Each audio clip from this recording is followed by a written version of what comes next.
Welcome to all. എല്ലാവർക്കും ഇന്നത്തെ concrete ടെക്നോളജിയുടെ ക്ലാസ്സിലേക്ക് സ്വാഗതം. അപ്പോൾ നമ്മൾ ഇന്നലെ ഹൈഡ്രേഷൻ ഓഫ് സിമെൻറ്റ് എന്ന ടോപ്പിക്ക് ജസ്റ്റ് സ്റ്റാർട്ട് ചെയ്തിട്ട് അവിടെയാണ് നമ്മൾ ഇന്നലത്തെ ക്ലാസ് സ്റ്റോപ്പ് ചെയ്തത്. അപ്പോൾ നമുക്ക് ഇന്നത്തെ ക്ലാസ്സിൽ ഹൈഡ്രേഷൻ ഓഫ് ദ സിമെൻറ്റും അതുപോലെ തന്നെ ഹീറ്റ് ഓഫ് ഹൈഡ്രേഷനും then different products formed by the hydration നമുക്ക് ഡിസ്കസ് ചെയ്താം. അപ്പോൾ ഇന്നലെ നമ്മൾ പറഞ്ഞു ഹൈഡ്രേഷൻ ഓഫ് ദി സിമെൻറ്റ് എന്താണെന്ന്. അപ്പോൾ എന്താണ് ഹൈഡ്രേഷൻ ഓഫ് ദി സിമെൻറ്റ് എന്ന് പറഞ്ഞാൽ, അതായത് വാട്ടറും സിമെൻറ്റും തമ്മിൽ നടത്തുന്ന അല്ലെങ്കിൽ വാട്ടറും സിമെൻറ്റും തമ്മിൽ ഉണ്ടാകുന്ന ആ കെമിക്കൽ റിയാക്ഷനെയാണ് നമ്മൾ എന്ത് പറയുന്നത്, ഹൈഡ്രേഷൻ ഓഫ് ദി സിമെൻറ്റ് എന്ന് പറയുന്നത്. പിന്നെ ഈ ഹൈഡ്രേഷൻ ഓഫ് ദി സിമെൻറ്റ് അല്ലെങ്കിൽ ഹൈഡ്രേഷൻ പ്രോസസ്സ് എന്ന് പറയുന്നത് ഒരു എക്സോതെർമിക് പ്രോസസ്സാണെന്ന് നമ്മൾ ഇന്നലെ പറഞ്ഞു. അപ്പോൾ നമുക്കറിയാം അൺഹൈഡ്രസ് സിമെൻറ്റ്, അതായത് ഹൈഡ്രസ് അല്ലാത്ത സിമെൻറ്റ്, വാട്ടർ കണ്ടെയ്ൻ ചെയ്യാതുള്ള സിമെൻറ്റ് ഒരിക്കലും ഒരു ബൈൻഡിങ് പ്രോപ്പർട്ടി പ്രൊവൈഡ് ചെയ്യുന്നതല്ല. സിമെൻറ്റിനെ നമ്മൾ കോൺക്രീറ്റിൽ മിക്സ് ചെയ്യുന്നത് ബൈൻഡിങ് പ്രോപ്പർട്ടി ഇമ്പാർട്ട് ചെയ്യാനാണ് നമ്മൾ ഇന്നലത്തെ ക്ലാസ്സിൽ പറഞ്ഞായിരുന്നു. പക്ഷേ അൺഹൈഡ്രസ് സിമെൻറ്റ് എന്ന് പറയുന്നത് ഒരിക്കലും ഒരു ബൈൻഡിങ് പ്രോപ്പർട്ടി ഉള്ളതല്ല. അപ്പോൾ സിമെൻറ്റിന് ബൈൻഡിങ് പ്രോപ്പർട്ടി വരണമെങ്കിൽ അതിലേക്ക് എന്തുകൂടെ ആഡ് ചെയ്യണം, നമ്മൾ വാട്ടർ കൂടെ ആഡ് ചെയ്താൽ മാത്രമേ സിമെൻറ്റിന് നമ്മൾ ഈ പറയുന്ന മെയിൻ പ്രോപ്പർട്ടിയായ ബൈൻഡിങ് പ്രോപ്പർട്ടി വരുള്ളൂ. അപ്പോൾ ആ ബൈൻഡിങ് പ്രോപ്പർട്ടി സിമെൻറ്റിന് കിട്ടാൻ വേണ്ടിയാണ് നമ്മൾ വാട്ടർ ആഡ് ചെയ്യുന്നത്. അപ്പോൾ ഈ സിമെൻറ്റിലേക്ക് വാട്ടർ ആഡ് ചെയ്യുന്ന സമയത്ത് വാട്ടറും സിമെൻറ്റും തമ്മിൽ നടക്കുന്ന ആ കെമിക്കൽ റിയാക്ഷനെയാണ് നമ്മൾ ഹൈഡ്രേഷൻ എന്ന് പറയുന്നത്. അതുപോലെ തന്നെ ഈ ഹൈഡ്രേഷൻ്റെ ഫലമായി ധാരാളം കോമ്പൗണ്ട്സുകളും എന്തുണ്ടാവുന്നുണ്ട്, സിമെൻറ്റിൽ പ്രൊഡ്യൂസ് ചെയ്യുന്നുണ്ട്. അതൊരു കെമിക്കൽ റിയാക്ഷനാണ്. അപ്പോൾ അതിൻ്റെ ധാരാളം ബൈ പ്രൊഡക്ട്സും ഉണ്ടാവുന്നുണ്ട്. ഇനി ഇപ്പോൾ നമുക്ക് പറയുകയാണെങ്കിൽ commonly the chemistry of the concrete എന്ന് പറയുന്നത് തന്നെ റിയാക്ഷൻ ബിറ്റ്വീൻ സിമെൻറ്റ് ആൻഡ് വാട്ടറുമാണ്. സിമെൻറ്റും വാട്ടറും കൂടി ചേർന്നാൽ മാത്രമേ അതിന് എന്തുണ്ടാവുള്ളൂ, ബൈൻഡിങ് പ്രോപ്പർട്ടി ഉണ്ടാവുള്ളൂ. പിന്നെയാണ് അത് നമുക്ക് വേരിയസ് പർപ്പസിനൊക്കെ വേണ്ടി യൂസ് ചെയ്യാൻ പറ്റൂ. അല്ലാതെ ഡ്രൈ കോൺക്രീറ്റ് എന്ന് പറയുന്നത് വാട്ടർ ആഡ് ചെയ്യാതെ സിമെൻറ്റും അഗ്രിഗേറ്റ്സും മാത്രം മിക്സ് ചെയ്തിട്ടുള്ള കോൺക്രീറ്റ് നമുക്ക് ഒരിക്കലും ഒരു പർപ്പസിന് വേണ്ടി യൂസ് ചെയ്യാൻ പറ്റില്ല. കാരണം അതിന് ബൈൻഡിങ് പ്രോപ്പർട്ടി ഇല്ല. അൺഹൈഡ്രസ് സിമെൻ്റ് ആണ്. ദെൻ ഈ അൺഹൈഡ്രസ് സിമെൻറ്റ് കോമ്പൗണ്ട്സ് എന്ന് പറയുമ്പോൾ, അതായത് അൺഹൈഡ്രസ് സിമെൻറ്റ് കോമ്പൗണ്ട്സ് വാട്ടറുമായിട്ട് മിക്സ് ചെയ്യുമ്പോൾ അത് ധാരാളം ഹൈഡ്രേറ്റഡ് കോമ്പൗണ്ട്സുകളെയാണ് പ്രൊഡ്യൂസ് ചെയ്യുന്നത്. അതായത് അൺഹൈഡ്രസ് സിമെൻറ്റും വാട്ടറും തമ്മിൽ കെമിക്കൽ റിയാക്ഷൻ നടന്നിട്ട് അതിൻ്റെ ബൈ പ്രൊഡക്ട്സ് ആയിട്ട് ധാരാളം ഹൈഡ്രേറ്റഡ് കോമ്പൗണ്ട്സുകളാണ് ഉണ്ടാവുന്നത്. ഈ ഹൈഡ്രേറ്റഡ് കോമ്പൗണ്ട്സുകൾ എന്ന് പറയുന്നത് വെരി സ്ലോ സോലിബിലിറ്റി ഉള്ള കോമ്പൗണ്ട്സുകളായിരിക്കും യൂഷ്വലി ഉണ്ടാവുക. സോ നമുക്ക് ഇതൊക്കെ നമ്മൾ ഇന്നലെ പറഞ്ഞ കാര്യങ്ങൾ തന്നെയാണ്. ഞാൻ ഒന്നുകൂടെ റിവൈൻഡ് ചെയ്ത് പറഞ്ഞു എന്നേ ഉള്ളൂ. നമുക്ക് ഈ സ്ലൈഡിലുള്ള കാര്യങ്ങളൊന്ന് നോക്കാം. ഈ പറഞ്ഞ കാര്യങ്ങൾ തന്നെയാണ് സ്ലൈഡിലും പോയിന്റ്സ് ആയിട്ട് ഉള്ളത്. Anhydrous cement does not bind fine and coarse aggregate together. It acquires adhesive property when only mixed with water, and the chemical reaction take place when cement is mixed with water is referred to as hydration. All the four Bose compounds react with water to get hydrated.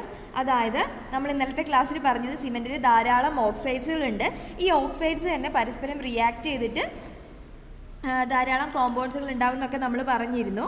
അതിനാണ് നമ്മൾ എന്ത് പഠിച്ചത്, boss compounds ഒക്കെ നമ്മൾ പഠിച്ചത്. അപ്പോൾ ഈ boss compounds എന്ന് പറയുന്നത് വാട്ടറുമായിട്ട് റിയാക്ട് ചെയ്ത് അതും ഹൈഡ്രേറ്റഡ് ആവുന്നുണ്ട്. നമ്മൾ പറഞ്ഞ ഹൈഡ്രേറ്റഡ് കോമ്പൗണ്ട്സുകളായിട്ട് വെരി സ്ലോ സൊല്യൂബിലിറ്റി ഉള്ള ഹൈഡ്രേറ്റഡ് കോമ്പൗണ്ട്സുകളായിട്ട് മാറുന്നുണ്ട്. Then C3S, that is tricalcium silicate, and the dicalcium silicate constitutes nearly 75% of the cement, and hydration of these compounds are responsible for strength and hardening of concrete.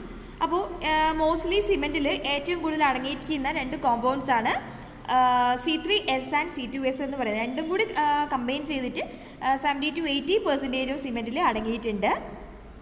അപ്പോൾ ഈ കോമ്പൗണ്ട്സിൻ്റെ reaction ആയിരിക്കും ഹൈഡ്രേഷൻ്റെ സമയത്ത് ധാരാളമായി നടക്കുക. അപ്പോൾ അതുതന്നെയാണ് കോൺക്രീറ്റിന് സ്ട്രെങ്ത്തും ഹാർഡനിങ്ങും പ്രൊവൈഡ് ചെയ്യുന്നത്. ദെൻ ഹൈഡ്രേഷൻ എന്ന് പറയുന്നത് ഒരു എക്സോതെർമിക് റിയാക്ഷൻ ആണ്. അതായത് ഹീറ്റ് ലിബറേറ്റ് ചെയ്യുന്ന റിയാക്ഷനാണ്. When the water cement is mixed with water the heat is liberated. അതിന് എക്സാമ്പിളൊക്കെ നമ്മൾ ഇന്നലത്തെ ക്ലാസ്സിൽ പറഞ്ഞിരുന്നു. അപ്പോൾ ഇതൊരു എക്സോതെർമിക് റിയാക്ഷൻ കൂടി ആണ്. ദെൻ നമ്മൾ പറഞ്ഞു സിമെൻറ്റിൽ മോസ്റ്റ്ലി അടങ്ങിയിരിക്കുന്ന 2 കോമ്പൗണ്ടുകളാണ് C3S, അതായത് tricalcium silicate, and C2S, that is dicalcium silicate. അപ്പോൾ അത് തമ്മിൽ വാട്ടറുമായിട്ട് റിയാക്റ്റഡ് ആയിട്ട് ഹൈഡ്രേറ്റഡ് കോമ്പൗണ്ടുകൾ ഉണ്ടാകുന്നത് നമ്മൾ പറഞ്ഞു. അതിൻ്റെ ആ റിയാക്ഷൻ്റെ കെമിക്കൽ ഫോർമുലയാണ് ഇവിടെ കാണിച്ചിട്ടുള്ളത്. അതായത് വാട്ടറുമായിട്ട് റിയാക്ട് ചെയ്തിട്ട് എന്ത് ബൈ പ്രൊഡക്ട്സ് ആണ് ഉണ്ടാകുന്നതാണ് കാണിച്ചിട്ടുള്ളത്. Tricalcium silicate and dicalcium silicate on reaction with water produces calcium silicate hydrate. അതായത് ട്രൈകാൽസ്യം സിലിക്കേറ്റും ഡൈകാൽസ്യം സിലിക്കേറ്റും വാട്ടറുമായിട്ട് റിയാക്ട് ചെയ്തിട്ട് കാൽസ്യം സിലിക്കേറ്റ് ഹൈഡ്രേറ്റുകളാണ് കാൽസ്യം സിലിക്കേറ്റ് ഹൈഡ്രേറ്റും അതുപോലെ തന്നെ കാൽസ്യം ഹൈഡ്രോക്സൈഡും ആണ് പ്രൊഡ്യൂസ് ചെയ്യുന്നത്. ഇതെന്താണ്? ഹൈഡ്രേറ്റഡ് കോമ്പൗണ്ട്സുകളായിരിക്കും. ഇതിനെന്തായിരിക്കും? വളരെ ലോ സോല്യൂബിലിറ്റി ആയിരിക്കും ഉണ്ടാവുക. അപ്പോൾ ഈ 2 C3Sൻ്റെയും C2Sൻ്റെയും റിയാക്ഷനാണ് കാണിച്ചിട്ടുള്ളത്. ട്രൈകാൽസ്യം സിലിക്കേറ്റ് വാട്ടറുമായിട്ട് റിയാക്ട് ചെയ്തിട്ട് കാൽസ്യം സിലിക്കേറ്റ് ഹൈഡ്രേറ്റും അതുപോലെ തന്നെ ഡൈകാൽസ്യം സിലിക്കേറ്റ് വാട്ടറുമായിട്ട് റിയാക്ട് ചെയ്തിട്ട് കാൽസ്യം ഹൈഡ്രോക്സൈഡും ആണ് ഉണ്ടാവുന്നത്. ആ റിയാക്ഷനാണ് ഇവിടെ കാണിച്ചിട്ടുള്ളത്. ദെൻ നമുക്ക് നെക്സ്റ്റ് പോയിന്റിലോട്ട് കിടക്കാം. Tricalcium silicate react faster with water and produces more heat of hydration. അതായത് ട്രൈകാൽസ്യം സിലിക്കേറ്റ് ആണ് മോസ്റ്റ്ലി സിമെൻറ്റിൽ അടങ്ങിയിട്ടുള്ളത് നമ്മൾ പറഞ്ഞു. അതായത് ഏറ്റവും കൂടുതൽ അടങ്ങിയിട്ടുള്ളത് ട്രൈകാൽസ്യം സിലിക്കേറ്റ് ആണ് നമ്മൾ പറഞ്ഞത്. അതായത് ഏകദേശം നിയർലി 55%ഓളം 54.1% അടങ്ങിയിട്ടുള്ളത് ട്രൈകാൽസ്യം സിലിക്കേറ്റ് ആണ്. അപ്പോൾ ഈ സിമെൻറ്റിൽ അടങ്ങിയിരിക്കുന്ന ട്രൈകാൽസ്യം സിലിക്കേറ്റ് ആണ് വാട്ടർ ആഡ് ചെയ്യുമ്പോൾ വാട്ടറുമായിട്ട് വളരെ ഫാസ്റ്റായിട്ട് റിയാക്ട് ചെയ്യുന്നത്. അതുപോലെ തന്നെ ഏറ്റവും കൂടുതൽ ഹീറ്റ് ഓഫ് ഹൈഡ്രേഷൻ പ്രൊഡ്യൂസ് ചെയ്യുന്നതും എന്താണ്? ട്രൈകാൽസ്യം സിലിക്കേറ്റ് ആണ്. Then it is responsible for early strength development of the concrete and it better for cold weather condition. അപ്പോൾ ഈ ട്രൈകാൽസ്യം സിലിക്കേറ്റ് എന്ന് പറയുന്ന കോമ്പൗണ്ട്സ് ആണ് കോൺക്രീറ്റിന് ഏർലി സ്ട്രെങ്ത് അച്ചീവ് ചെയ്യാൻ വേണ്ടി, അതായത് ഏർലി സ്ട്രെങ്ത് ഡെവലപ്മെൻറ്റിന് വേണ്ടി സഹായിക്കുന്നത്. So it is better for cold weather condition. അപ്പോൾ ഈ കോൾഡ് വെതർ കണ്ടീഷൻസിലൊക്കെ അതായത് ട്രൈകാൽസ്യം സിലിക്കേറ്റ് ധാരാളം അടങ്ങിയിട്ടുള്ള കോൺക്രീറ്റൊക്കെ യൂസ് ചെയ്യുന്നതായിരിക്കും നല്ലത്. അതായത് കൂടാതെ കോൾഡ് വെതർ കോൺക്രീറ്റിങ്ങിന് ഹെൽപ്പ് ചെയ്യുന്നതും ഏതാണ്? ട്രൈകാൽസ്യം സിലിക്കേറ്റ് ആണ്. അതിന് കാരണം എന്താണെന്ന് വെച്ചാൽ ഏറ്റവും കൂടുതൽ അടങ്ങിയിരിക്കുന്ന കോമ്പൗണ്ട് ഏതാണ്? ട്രൈകാൽസ്യം സിലിക്കേറ്റ് ആണ്. 54.1%ഓളം ട്രൈകാൽസ്യം സിലിക്കേറ്റ് കോൺക്രീറ്റിൽ അടങ്ങിയിട്ടുണ്ട്. അതുകൊണ്ട് തന്നെ ഇത് when water is added to the cement, the tricalcium silicate react faster than any other compounds in the concrete. Hence it produces more heat of hydration. So it is also responsible for the early strength development of the concrete and it better for cold weather concreting. Then ഇനി നമുക്ക് ഡൈകാൽസ്യം സിലിക്കേറ്റിൻ്റെ reaction എങ്ങനെയാണെന്ന് നോക്കാം. ഡൈകാൽസ്യം silicate produces more heat of hydration and a lesser amount of calcium hydroxide. The reaction is slower and produces lesser heat, so it is responsible for later strength generation. അപ്പോൾ ഡൈകാൽസ്യം silicate എന്ന് പറയുമ്പോൾ commonly 16.6% ആണ് കോൺക്രീറ്റിൽ അടങ്ങിയിട്ടുള്ളത്. ഇതെന്ന് പറയുന്നത് ഒരുപാട് lesser heat of hydration ആണ് produce ചെയ്യുന്നത്. But അതായത് ഡൈകാൽസ്യം സിലിക്കേറ്റ് എന്ന് പറയുമ്പോൾ ഒരുപാട് more amount of calcium silicate hydrates produce ചെയ്യുന്നുണ്ട്, CSH പ്രൊഡ്യൂസ് ചെയ്യുന്നുണ്ട്. അതോടൊപ്പം തന്നെ less amount of calcium hydroxide produce ചെയ്യുന്നുണ്ട്. പിന്നെ ഈ റിയാക്ഷൻ എന്ന് പറയുന്നത് വളരെ സ്ലോ റിയാക്ഷൻ ആയിരിക്കും. പതുക്കെ മാത്രമാണ് വാട്ടർ ആഡ് ചെയ്യുമ്പോൾ അത് വാട്ടറുമായിട്ട് കെമിക്കൽ റിയാക്ഷൻ നടത്തുന്നത്. പിന്നെ എന്ന് പറഞ്ഞാൽ ലെസ് എമൗണ്ട് ഓഫ് ഹീറ്റ് മാത്രമേ എന്ത് പ്രൊഡ്യൂസ് ചെയ്യുന്നുള്ളൂ? ഡൈകാൽസ്യം സിലിക്കേറ്റ് പ്രൊഡ്യൂസ് ചെയ്യുന്നുള്ളൂ. അതുകൊണ്ട് തന്നെ ഇതെന്ന് പറയുന്നത് responsible for later strength generation, അതായത് പയ്യെ സ്ട്രെങ്ത് കിട്ടാൻ വേണ്ടിയാണ് കോമൺലി ഇത് ഹെൽപ്പ് ചെയ്യുന്നത്. അപ്പോൾ ഏർലി സ്ട്രെങ്ത് ഡെവലപ്മെൻറ്റിന് ട്രൈകാൽസ്യം സിലിക്കേറ്റും ലേറ്റർ സ്ട്രെങ്ത് ഡെവലപ്മെൻറ്റിന് ഡൈകാൽസ്യം സിലിക്കേറ്റും ആണ് റെസ്പോൺസിബിൾ ആയിട്ടുള്ളത്. ദെൻ അതിൻ്റെ ബിലോയിൽ കാണിച്ചിരിക്കുന്നത്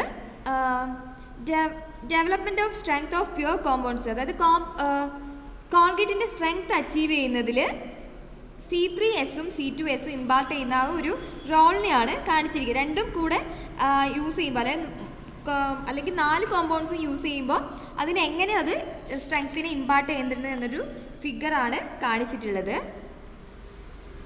അതിന് നിങ്ങൾക്ക് ഗ്രാഫിൽ നോക്കിയാൽ തന്നെ അറിയാം. ട്രൈകാൽസ്യം അലുമിനേറ്റ്സും അതുപോലെ തന്നെ ടെട്രാ കാൽസ്യം അലുമിനേറ്റ് ഫെറൈറ്റ് എന്ന് പറയുന്ന അലുമിനോ ഫെറൈറ്റ് എന്ന് പറയുന്നതും വളരെ ചെറിയ തോതിൽ നെഗ്ലിജിബിൾ ആയ തോതിൽ മാത്രമേ കോൺക്രീറ്റിൻ്റെ സ്ട്രെങ്ത് അച്ചീവ് ചെയ്യാൻ വേണ്ടി ഹെൽപ്പ് ചെയ്യുന്നുള്ളൂ. അതിന് മേജർ റോളൊന്നുമില്ല. മേജർ റോൾ ഇമ്പാർട്ട് ചെയ്യുന്ന 2 കോമ്പൗണ്ട് എന്ന് പറയുന്നത് C3S-ഉം C2S-ഉം ആണ്. അതിൽ തന്നെ C3S എന്ന് പറയുന്നത് ഏർലി സ്ട്രെങ്ത് ഡെവലപ്മെൻറ്റിനും C2S എന്ന് പറയുന്നത് ലേറ്റസ്റ്റ് സ്ട്രെങ്ത് ജനറേഷനുമാണ് കോമൺലി ഹെൽപ്പ് ചെയ്യുന്നത്. അപ്പോൾ കോമൺലി പറയുകയാണെങ്കിൽ ട്രൈകാൽസ്യം സിലിക്കേറ്റ് എന്ന് പറയുമ്പോൾ lesser amount of calcium silicate ഹൈഡ്രോക്സൈഡും പിന്നെ ഹയർ എമൗണ്ട് ഓഫ് കാൽസ്യം ഹൈഡ്രോക്സൈഡും മോർ ഹീറ്റ് ഓഫ് ഹൈഡ്രേഷനും പ്രൊഡ്യൂസ് ചെയ്യുന്നുണ്ട്. ഡൈകാൽസ്യം സിലിക്കേറ്റ് ആണെങ്കിൽ more amount of calcium silicate ഹൈഡ്രോക്സൈഡും ലെസ് എമൗണ്ട് ഓഫ് കാൽസ്യം ഹൈഡ്രോക്സൈഡും ആണ് ഫോം ചെയ്യുന്നത്. അപ്പോൾ മെയിനായിട്ടും ഈ 2 കോമ്പൗണ്ടുകളുമാണ് ഈ C3S-ഉം C2S-ഉം റിയാക്ട് ചെയ്തിട്ട് ഉണ്ടാവുന്നത്. മെയിനായിട്ടും ഹൈഡ്രേഷൻ നടക്കുന്നതിൻ്റെ ഫലമായിട്ട് C3S-ഉം C2S-ഉം റിയാക്ട് ചെയ്തിട്ടുണ്ടാകുന്ന 2 കോമ്പൗണ്ടുകൾ എന്ന് പറയുന്നത് കാൽസ്യം സിലിക്കേറ്റ് ഹൈഡ്രേറ്റ്സും ദെൻ കാൽസ്യം ഹൈഡ്രോക്സൈഡും, ഈ 2 കോമ്പൗണ്ടുകളായിട്ട് മെയിനായിട്ടുള്ളത്. അപ്പോൾ നമുക്ക് ആ 2 കോമ്പൗണ്ടുകളെ കുറിച്ച് ഒന്ന് നോക്കാം. കാൽസ്യം സിലിക്കേറ്റ് ഹൈഡ്രേറ്റ്സ്, കോമൺലി ഇത് അബ്രിവേറ്റ് ചെയ്യുന്നത് CSH എന്നാണ്. അപ്പോൾ നമുക്കിതിൻ്റെ പ്രോപ്പർട്ടീസ് നോക്കാം. Tricalcium silicate and dicalcium silicate on reaction with water producers calcium silicate hydrate. അതായത് ട്രൈകാൽസ്യം സിലിക്കേറ്റും ഡൈകാൽസ്യം സിലിക്കേറ്റും ഹൈഡ്രേഷൻ്റെ സമയത്ത് വാട്ടറുമായിട്ട് കെമിക്കൽ റിയാക്ഷൻ നടന്നുണ്ടാവുന്ന 2 പ്രൊഡക്ട്സാണ് കാൽസ്യം സിലിക്കേറ്റ് ഹൈഡ്രേറ്റും കാൽസ്യം ഹൈഡ്രോക്സൈഡും എന്ന് പറയുന്നത്. ഇതിൻ്റെ റിയാക്ഷൻ നമ്മൾ നേരത്തെ എക്സ്പ്ലെയിൻ ചെയ്തായിരുന്നു. Then calcium silicate hydrate is the essence of cement that determines good properties of concrete. അപ്പോൾ കോമൺലി കാൽസ്യം സിലിക്കേറ്റ് ഹൈഡ്രേറ്റ്സ് ആണ് സിമെൻറ്റിൻ്റെ മെയിൻ എസൻസ് ഓഫ് സിമെൻറ്റ് എന്ന് പറയുന്നത്. കോൺക്രീറ്റിന് ഗുഡ് പ്രോപ്പർട്ടീസ് ഒക്കെ പ്രൊവൈഡ് ചെയ്യുന്നത് ആരാണ്? കാൽസ്യം സിലിക്കേറ്റ് ഹൈഡ്രേറ്റ്സ് ആണ്. Then calcium silicate hydrate constitute 50 to 60% of the hydrated cement paste. അതായത് ഒരു ഹൈഡ്രേറ്റഡ് സിമെൻറ്റ് പേസ്റ്റിൽ 50 to 60% എന്തുണ്ടാവും? കാൽസ്യം സിലിക്കേറ്റ് ഹൈഡ്രേറ്റ് ഉണ്ടാകും. It forms continuous binding matrix. ഇതെന്ന് പറയുന്ന ഒരു കണ്ടിന്യൂസ് ബൈൻഡിങ് മെട്രിക്സ് ഫോം ചെയ്യുന്നുണ്ട്. It is amorphous and fibrous and has A large surface area. ഇതെന്ന് പറയുന്നത് ഫൈബറസ് ആണ്, ഒരുപാട് സർഫസ് ഏരിയ ഉള്ള ഒരു കോമ്പൗണ്ടാണ് കാൽസ്യം സിലിക്കേറ്റ് ഹൈഡ്രേറ്റ് എന്ന് പറയുന്നത്. Important factor for strength development, strength ഡെവലപ്മെൻറ്റിന് ഹെൽപ്പ് ചെയ്യുന്ന one of the important factor എന്ന് പറയുന്നത് കാൽസ്യം സിലിക്കേറ്റ് ഹൈഡ്രേറ്റ്സ് ആണ്. ദെൻ അനദർ ബൈ പ്രൊഡക്റ്റ് എന്ന് നമ്മൾ പറഞ്ഞത് കാൽസ്യം ഹൈഡ്രോക്സൈഡ് ആണ്. അപ്പോൾ നമുക്ക് അതിൻ്റെ പ്രോപ്പർട്ടികൾ കുറച്ച് നോക്കാം. ലെസ്സർ ഇമ്പോർട്ടൻറ്റ് പ്രൊഡക്ട്സ് ഓഫ് ഹൈഡ്രേഷൻ്റെ ഫലമായിട്ട് വളരെ ചെറിയ തോതിൽ മാത്രമേ ഇത് ഉണ്ടാവുന്നുള്ളൂ. അതുകൊണ്ട് തന്നെ ലെസ് ഇമ്പോർട്ടൻറ്റ് പ്രൊഡക്ട്സ് ആണ്. സ്ട്രെങ്ത്തിനെ ഒന്നും മെജോറിറ്റി രീതിയിൽ ഇത് ഡിപ്പെൻഡ് ചെയ്യുന്നില്ല. സ്ട്രെങ്ത്തിനെ ഡിപ്പെൻഡ് ചെയ്യുന്നത് കാൽസ്യം സിലിക്കേറ്റ് ഹൈഡ്രേറ്റ്സ് ആണ്. Then it constitutes 20 to 25% of the hydrated cement paste. അപ്പോൾ ഹൈഡ്രേറ്റഡ് സിമെൻറ്റ് പേസ്റ്റിൽ 20 to 25% മാത്രമേ എന്ത് അടങ്ങിയിട്ടുള്ളൂ? കാൽസ്യം ഹൈഡ്രോക്സൈഡ് അടങ്ങിയിട്ടുള്ളൂ. A majority of the portion is constituent with 50 to 60% of the calcium silicate hydrates. Then exist as hexagonal plates inside the CSH matrix. അതായത് CSH ധാരാളം binding matrix calcium silicate hydrates form ചെയ്യുമെന്ന് പറഞ്ഞു. അപ്പോൾ ഈ calcium silicate hydrate മെട്രിക്സിൻ്റെ ഇൻസൈഡിലായാലും hexagonal plates ആയിട്ടാണ് ഇത് കോമൺലി കാണപ്പെടുന്നത്. ഹെക്സഗണൽ കോമ്പൗണ്ട് ആണ്. Not A desirable product of hydration as can cos leaching and sulphate attack. അപ്പോൾ ഇത് ചെറിയ തോതിലാണ് ഉണ്ടാവുന്നതെങ്കിലും കോൺക്രീറ്റിന് ചില ഡിഫക്റ്റുകളൊക്കെ കോസ് ചെയ്യുന്നത് ഈ കോമ്പൗണ്ട് കാരണമാണ്, കാൽസ്യം ഹൈഡ്രോക്സൈഡ് കാരണമാണ്. ലൈക്ക് ലീച്ചിങ് ആൻഡ് സൾഫേറ്റ് അറ്റാക്കിനൊക്കെ കാരണമാകുന്നത് കാൽസ്യം ഹൈഡ്രോക്സൈഡ് എന്നുള്ള ഈ കോമ്പൗണ്ടാണ്. ഇത് വളരെ ചെറിയ രീതിയിൽ മാത്രമേ കോൺക്രീറ്റ് അടങ്ങിയിട്ടുള്ളെങ്കിലും ചില ഡിഫക്റ്റുകൾക്ക് കാരണമാകുന്നുണ്ട്, like leaching and sulphate attack. അപ്പോൾ നമ്മൾ ഹൈഡ്രേഷൻ്റെ അതായത് C3Sൻ്റെയും C2Aൻ്റെയും ഹൈഡ്രേഷൻ്റെ റിയാക്ഷനാണ് നമ്മൾ നോക്കിയത്. വാട്ടറുമായിട്ട് റിയാക്ട് ചെയ്യുമ്പോൾ ഉണ്ടാകുന്ന പ്രൊഡക്ട്സുകൾ നമ്മൾ ഡിസ്കസ് ചെയ്തു. ഇനി നമ്മൾ നോക്കാൻ പോകുന്നത് അനദർ കോമ്പൗണ്ട്സ് ആയ ട്രൈക്കാൽസ്യം അലുമിനേറ്റും ടെട്രാ കാൽസ്യം അലുമിനോ ഫെറൈറ്റും വാട്ടറുമായിട്ട് റിയാക്ട് ചെയ്തിട്ട് ഏതൊക്കെ കോമ്പൗണ്ട്സുകളാണ് ഉണ്ടാവുന്നതാണ് നമ്മൾ നോക്കുന്നത്. അതിൻ്റെ ആ റിയാക്ഷനാണ് ഇവിടെ കാണിച്ചിട്ടുള്ളത്. Tricalcium aluminate gypsum plus water, ettringite plus heat. Ettringite and ഹീറ്റാണ് പ്രൊഡ്യൂസ് ചെയ്യുന്നത്. അതായത് C3A കോമൺലി വാട്ടറുമായിട്ട് റിയാക്ട് ചെയ്യുമ്പോൾ വളരെ ഫാസ്റ്റ് ആയിട്ടുള്ള റിയാക്ഷനാണ് നടക്കുന്നത്. നമ്മൾ C3S വളരെ സ്പീഡായിട്ടുള്ള റിയാക്ഷനാണ്. So it may be lead to the flash set. അതായത് പെട്ടെന്ന് സെറ്റ് ആവാനും ഇത് വളരെ ഫാസ്റ്റ് റിയാക്ഷൻ കൊണ്ട് പെട്ടെന്ന് സെറ്റ് ആവാനുള്ള കാരണം ഉള്ളതുകൊണ്ട് നമ്മൾ ആ ടൈം ഒന്ന് കുറയ്ക്കാൻ വേണ്ടി C3A വാട്ടറുമായിട്ട് റിയാക്ട് ചെയ്യുമ്പോൾ ജിപ്സം ആഡ് ചെയ്ത് കൊടുക്കാറുണ്ട്. ചില ടൈം ഒന്ന് കുറയ്ക്കാൻ. അതിൻ്റെ ഫലമായിട്ടുണ്ടാകുന്ന കോമ്പൗണ്ട്സുകളാണ് എട്രിഗ്നൈറ്റ്, എട്രിഗൈറ്റ് ആൻഡ് ഹീറ്റ്. ഈ 2 കോമ്പൗണ്ട്സാണ് കോമൺലി ഉണ്ടാകുന്നത്. ഇനി